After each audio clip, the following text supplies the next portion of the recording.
ఓం నమో వెంకటేశాయ. శ్రీమహాగణాధిపతయే నమః. శ్రీరామకృష్ణగురవే నమః. సుధన్వా ఖండపరశుర్దారుణో ద్రవిణప్రదః దివస్పృక్ సర్వదృగ్వ్యాసో వాచస్పతిరయో నిజః. శ్రీ విష్ణు సహస్రం 61వ శ్లోకంతో నామస్మరణ చేసుకుని భీష్మ ఉపదేశం వినబోతున్నాం. సగర అరిష్టనేమి సంవాదం విన్న తరువాత ధర్మరాజు అంతకు ముందు తాను విన్న వృత్రాసురుని కథలో శుక్రాచార్యుని ప్రస్తావనను దృష్టిలో పెట్టుకొని, పితామహ, రాక్షస గురువైన భార్గవునికి శుక్రుడు అనే పేరు ఎలా వచ్చింది అని అడిగాడు. భీష్ముడు, నాయన, మొదట ఆయన గొప్ప యోగి. ఒకసారి తన యోగశక్తిని ఉపయోగించి అతడు కుబేరుని ధనాన్ని అపహరించాడు.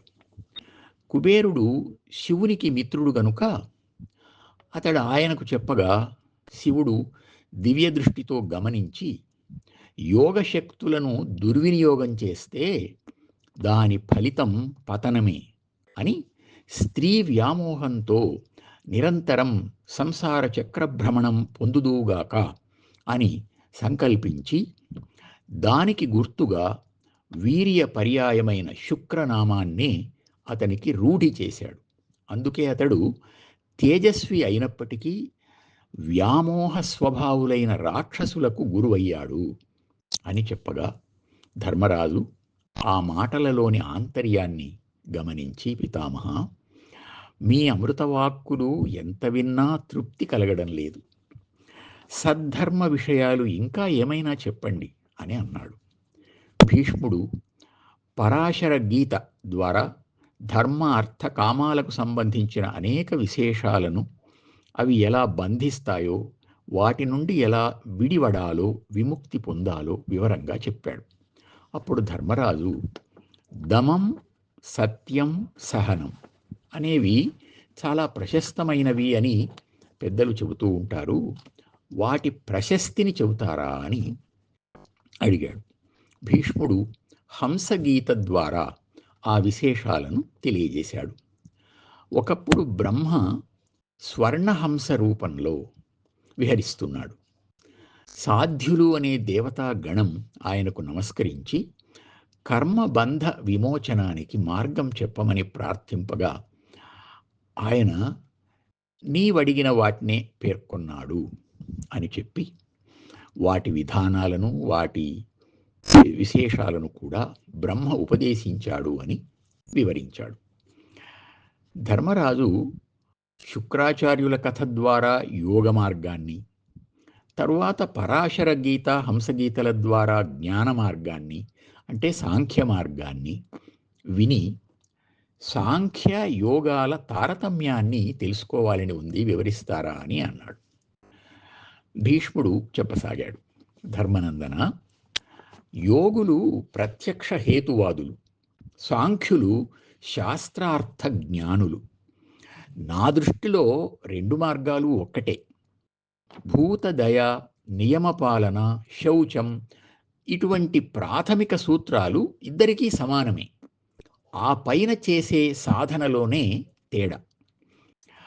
ఒక తిమింగలం జాలరి వేసిన వలను తెంచుకొని స్వేచ్ఛగా విహరించినట్లు యోగి కామ క్రోధ లోభాది దోషాలకు లొంగకుండా ఏకలక్ష్యంతో సాధన చేసి శాశ్వత సుఖస్థితిని సాధించి అందులో సుస్థిరంగా నిలుస్తాడు.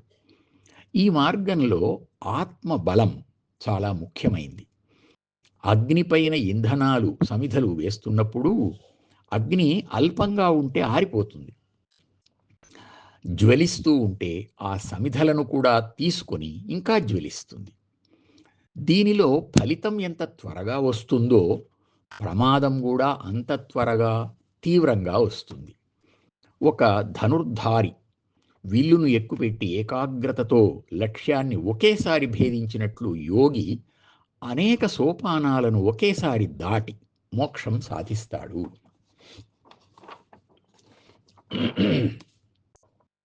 ఆత్మస్థానాలుగా శిరస్సు, నాభి, హృదయం, వక్షస్థలం, చెవులు, ఇరు పార్శ్వాలు ఉంటాయి. వాటిని గుర్తిస్తూ యోగి ఆత్మదర్శనం సాధిస్తాడు. శిరమును నాభియు హృదయము, ఉరమును కర్ణములు, పార్శ్వయుగళము, ఆత్మాదరణీయ స్థానములు, ఐరవుల కను యోగి ఆత్మను ఇభపురనాథ. మితహితములైన ఆహార విహారాలతో అతడు కత్తి మీద సాము చేసినట్లు చాలా శ్రద్ధతో ధారణ అనే యోగ సోపానంలో నిలిచి ధ్యాన సమాధి స్థితులను కూడా సాధిస్తాడు. అప్పుడు అతనికి ఈ లోకం కేవలం ఆటస్థలం. అతడు పరమేశ్వరునిలాగా ఉంటాడు. అతడు కోపిస్తే లోకం తల్లడిల్లుతుంది, ప్రసన్నుడైతే సకల శుభాలు పొందుతుంది. ఇది నారాయణుడు ప్రవర్తింపజేసిన యోగ మార్గం కనుక మునిజనులు సాధించేది, అందరూ ఆమోదించేది అయిన ప్రశస్త పద్ధతి అని చెప్పి భీష్ముడు తరువాత సాంఖ్య మార్గాన్ని ఇలా వివరించాడు. కపిలుడు మొదలైన మునీంద్రులు దర్శించిన మార్గం సాంఖ్యం. ఖ్యా ప్రకథనే అని దీని వ్యుత్పత్తి. సమ్యక్ ప్రకథనం కలిగింది, సమగ్రంగా చెప్పబడింది అని సాంఖ్య శబ్దానికి అర్థం. అంటే సృష్టితత్వాన్ని చక్కగా విశ్లేషించి చెప్పింది సాంఖ్యం. జ్ఞానం అని రూఢి అర్థం. సృష్టి ప్రారంభమై విస్తరించినప్పుడు ఆత్మ రెండు రూపాలుగా ఏర్పడుతుంది. ఒకటి కేవలం ద్రష్ట అంటే చూచేది, రెండవది భోగాలను అనుభవించే ప్రకృతి. దీన్నే ప్రధానం అని కూడా అంటారు. ఇది సత్వరజస్తమో గుణాల సమస్థితి. ఈ గుణాలు హెచ్చుతగ్గులైతే అది బుద్ధి అనబడుతుంది. అక్కడి నుండి క్రమంగా భూమి మొదలైన పంచభూతాలు, శబ్దస్పర్శాదులైన పంచతన్మాత్రలు, మనస్సు, పంచ జ్ఞానేంద్రియాలు, పంచకర్మేంద్రియాలు, ఇలా ఈ ప్రపంచం అనేక రూపాలుగా విస్తరించింది. సాధకుడు వీటిని వ్యతిరేక పద్ధతిలో వెనక్కి తీసుకొని వెళ్ళి సమస్తాన్ని మళ్ళీ బుద్ధిలో లయం చేసి తరువాత సత్వరజస్తమో గుణాల సామ్య స్థితి ప్రధానంలోకి వెళ్ళే అంతరంగ సాధన చేస్తాడు. ఎందుకు వెనక్కి వెళ్ళాలి అంటే శరీరం అశాశ్వతం, పరిమితమైన ఆయుస్సు, సుఖదుఖాలు కాలస్వభావాలు. ఇలా జ్ఞానంతో, ఆలోచనతో శుద్ధ చైతన్యతత్వమైన పరమ పురుషునిలో ఐక్యం కావాలి అని ప్రయత్నిస్తాడు.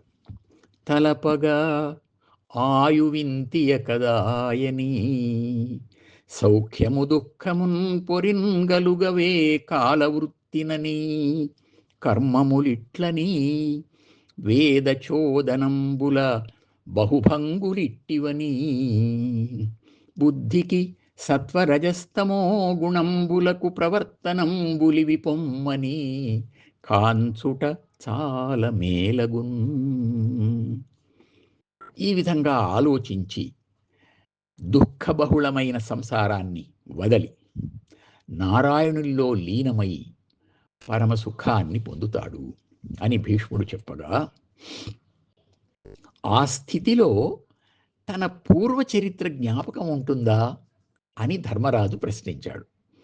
ఆయన, మంచి ప్రశ్నే వేశావు.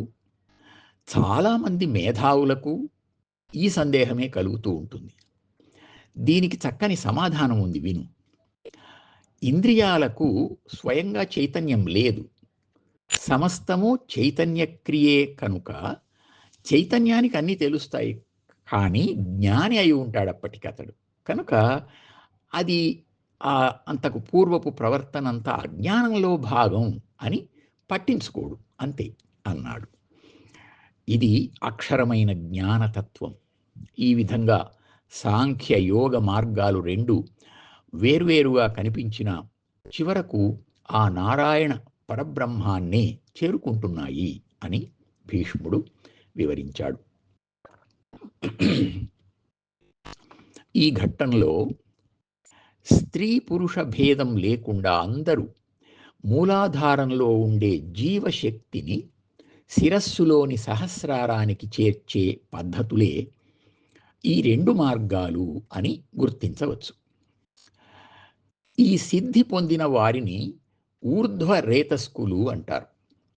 యోగ మార్గంలో శుక్రాచార్యునిలాగా పతనం చెందే అవకాశం ఎక్కువ. సాంఖ్య మార్గం అలా కాక అపాయం లేని సురక్షితమైన మార్గం అని తెలుస్తోంది.